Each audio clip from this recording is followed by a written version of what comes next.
Good morning, everybody. It is Thursday morning, January 16th, 2020. I've got a special guest sitting in today.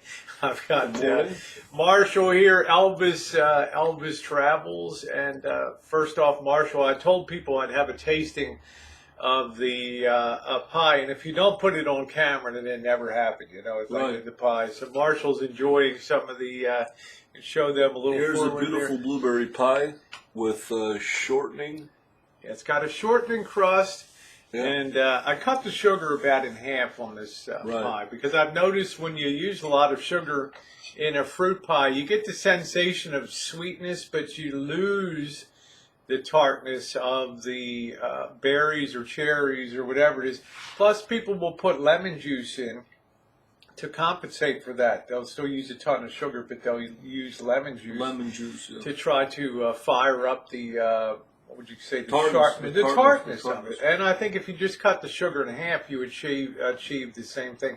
Peruvian blueberries, they turned out that they were very good quality. You got some of them yourself. Yeah. You want me to take a taste of it? Yeah, go ahead and have a taste of it. Let's have a little gander at it here. There we go. Nice flaky crust with shortening. Yeah, give it a whirl. That's how I always say. The crust that Rosie made with the shortening is much more flakier, tender, softer than what she would make with the hard crust with the butter. The blueberries are slightly sweet, but actually maintain their tartness by Rosie cutting the sugar down in half. It's packed with blueberries. It's really good. This would be great if you put some whipped cream on there, or your own whipped cream as an accent, or maybe even if you wanted, you can warm it up a little bit in the microwave and put in some ice cream and make it an olive. That'd be nice. It's great, and I do agree with you. Just cut the sugar. So yeah, cut the sugar in every fruit pie in half, and people will never complain about it. You know, Americans got a real sweet tooth for sweets and a real taste for fat, and this is a very low fat pie here, you know, by cutting down the sugar in half and also shortening. Shortening has much less saturated fat than butter has in it, so it's actually, you know, the butter industry did a real number on smashing down the shortening industry, which is sad because if you're going to make a pie, you want the best crust the way your grandmother used to make it. You use shortening or you use lard to make that, and it makes it super, super flaky. Anyway, I did want to ask, as we get ready to, soon the Lisa Marie is going to be on the road. That's Marshall's Class B camper van. It's a 1989 Coachman camper van. It's a nice high-top unit. The restoration's going well. But, Marshall, there seems to be some confusion about RVing, and people assume like you're an RVer because you have a recreational vehicle, Class B.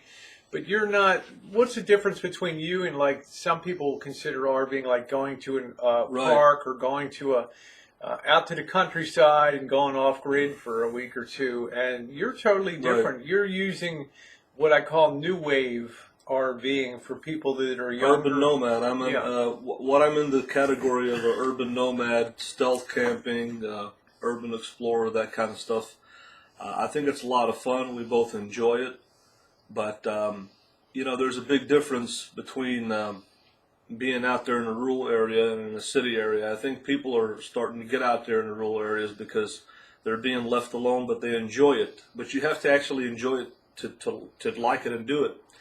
And me and Rosie are urban nomads, and that's what separates us from a lot of other people in the RV community. We actually enjoy the city.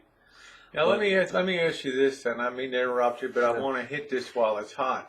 You don't use your RV in the sense that you care to go to RV parks and hook up, or to go out to national and state parks and hang out. Although you've been to like nature preserves, or you want to go up to Armstrong Woods where the big redwoods are and see things like that. But you're using, what I meant by new wave is you're using your thing for housing on a full-time basis. Right. And it goes all the way back to that video or the guy you saw that said, I might be houseless, but I'm not homeless. You know what I mean? That you're actually living in an RV. And now, how many people do you see living in RVs and vehicles all over the All place? over the place, yeah. So it's a big movement of being off-grid, being self-sufficient, producing your own power, whether it's generator, wind, or solar. And then you pick your setting of what you want. If you're in the cities, you're going to get hassled. Eventually, it's getting tougher. And then if you're out in the countryside, you're pretty much left alone. But you have to like that type of lifestyle to do it. Yeah, so that's why I kind of give you credit for years ago, sort of being on the cutting edge of people that are using RVs, but they're not RVing in the traditional sense of wanting to go out and do it for vacation or weekend warriors 4 or 5 weekends a year to go out. You're doing it full time, which is still relatively rare, but not.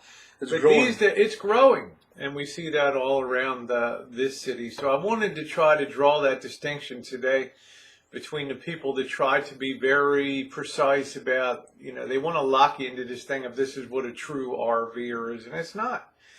An RV can also be a home. How many years have you been, over 3? Since August of 2015, I've lived in my rig full time, so this August will be 5 years. Yeah, that's an unbelievable amount of time to be. And I've also went to Florida for 4 winters and Chicago for 5 summers. Yeah, so I've been a snowbird and a nomad for almost 5 years now. All right, thank you, Marshall. As I close out today, I want to thank Mark Dodge once again, Queen of RV. This thing really fits like a glove here. This top, and thank you very much. Very sweet. So thanks, Marshall, for sharing a little bit of that, because I do get questions about, Rosie, do you consider yourself an RVer? You have a paddle van and things like that, and I believe it's a very wide umbrella of what you can do. There's people with bread trucks that have been converted, step vans, school buses. They're all part of the RV movement. I just happen to think the area that we are particularly interested in, which is urban boondocking, is to me the most satisfying part, mainly because of the services, the sites, and the things that you can do to enhance and enjoy life. But to each his or her own. All right, everybody, happy Thursday, and let's give a big woo. Thanks, everybody.